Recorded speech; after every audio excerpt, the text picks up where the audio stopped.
ಕರಿಯಮ್ಮನಹಳ್ಳಿ ಎನ್ನುವ ಪುಟ್ಟ ಹಳ್ಳಿಯೊಂದರಲ್ಲಿ ಹಳೆಯ ದೇವಾಲಯವಿತ್ತು. ಜನರು ಅದನ್ನು ಕರಿಯಮ್ಮ ದೇವಾಲಯ ಎನ್ನುತ್ತಿದ್ದರು. ಆದರೆ ವರ್ಷಗಳಿಂದ ಅಲ್ಲಿ ಯಾರೂ ಹೋಗುತ್ತಿರಲಿಲ್ಲ. ಹಳ್ಳಿಯವರ ನಂಬಿಕೆ ಪ್ರಕಾರ ಅಲ್ಲಿ ರಾತ್ರಿ ಸಮಯದಲ್ಲಿ ಆತನೊಬ್ಬ ತಲೆ ಮೇಲೆ ಬಡಿದ ದೊಪ್ಪಲು ಹಾಕಿಕೊಂಡು ತಿರುಗುತ್ತಿದ್ದ ಆತ್ಮ ಇತ್ತು. ಕೆಲವರು ರಾತ್ರಿ ಬೆಂಕಿ ಹಾರಿ ಬಂದಂತೆ ತೋರಿದೆ ಎಂದು, ಕೆಲವರು ಎದೆಯನ್ನೇ ಚೀಪುವ ಗಂಭೀರ ಧ್ವನಿ ಕೇಳಿಸಿದೆ ಎಂದು ಹೇಳುತ್ತಿದ್ದರು. ಮಕ್ಕಳಿಗೆ ಅದರ ಬಗ್ಗೆ ಕೇಳಿದರೆ ಕೂಡ ತಾಯಿ ನಿನ್ನೆ ರಾತ್ರಿ ಬೆಚ್ಚಿ ಬಿದ್ದಿದ್ದರು ಅಂತ ಹೇಳೋದುಂಟು. ಆ ಹಳ್ಳಿಗೆ ಮಂಜುನಾಥ ಎಂಬ ಶಾಲಾ ಶಿಕ್ಷಕನೊಬ್ಬ ಬಂದು ನೆಲೆಯಾದ.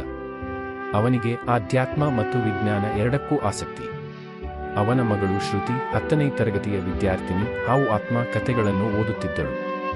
ಒಂದು ಸಂಜೆ ತಂದೆ ಮಗಳು ಮಾತನಾಡುತ್ತಾ ಹಳೆ ದೇವಾಲಯದ ಭಯಾನಕ ಕತೆ ಕೇಳಿದ್ರು.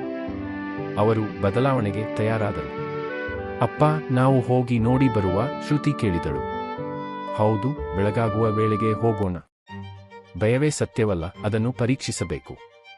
ಅಂದು ರಾತ್ರಿ 9 ಗಂಟೆಗೆ ಅವರು ಟಾರ್ಚ್ ಹಿಡಿದು ದೇವಾಲಯದ ಹತ್ತಿರಕ್ಕೆ ಹೋದರು. ಸುತ್ತೆಲ್ಲ ಕತ್ತಲೆ, ಗಾಳಿ ಬೀಸುತ್ತಿದ್ದುದರಿಂದ ಮರಗಳ ಎಲೆಗಳು ಅರಳುತ್ತಿತ್ತು. ತೀರ್ಥದ ಬಳಿಯಲ್ಲಿ ಇದ್ದ ಮರದ ಹಿಂದೆ ಏನೋ ಹಸಿರು ಬಿಳಿ ಬೆಳಕು ಕಣ್ತುಂಬಿತು. ಶ್ರುತಿ ಹೆದರಿ ತಂದೆಯ ಕೈ ಹಿಡಿದಳು.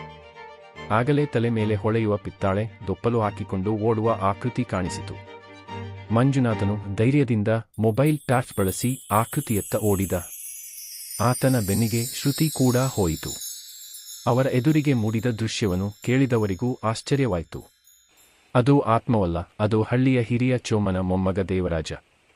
ಅವನು ಸ್ನೇಹಿತರಿಗೆ ಬೆದರಿಗೆ ಮಾಡಲು ಹಾಗೂ ಹಳ್ಳಿ ಜನರ ನಂಬಿಕೆಯನ್ನು ಕುಚಾಲೆಗೊಳಿಸಲು ತಲೆ ಮೇಲೆ ಪಿತ್ತಾಳೆ ದೊಪ್ಪಲು ಹಾಕಿಕೊಂಡು ಅಂತೆ ಮತ್ತೆ ಓಡುತ್ತಿದ್ದನು.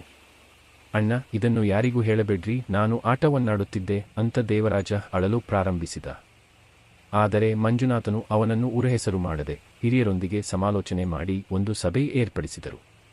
ದೇವರಾಜನ ತಪ್ಪು ಒಪ್ಪಿಸಿಕೊಂಡು ಕ್ಷಮೆಯಾಚನೆ ಮಾಡಿದನು. ಆ ದಿನದಿಂದ ಹಳ್ಳಿ ಜನರು ದೇವಾಲಯದ ಬಗ್ಗೆ ಭಯವನ್ನು ಬಿಡಿದರು.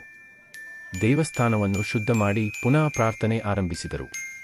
ಮಕ್ಕಳಿಗೆ ಆ ಸ್ಥಳ ಗೊತ್ತಾದರೆ ಅದು ಆತ್ಮದ ಭಯದಿಂದ ಮುಕ್ತವಾಗಿರುವ ಬುದ್ಧಿವಂತಿಕೆಯ ಸ್ಥಳ ಎಂಬುದಾಗಿ ತಿಳಿಯಿತು.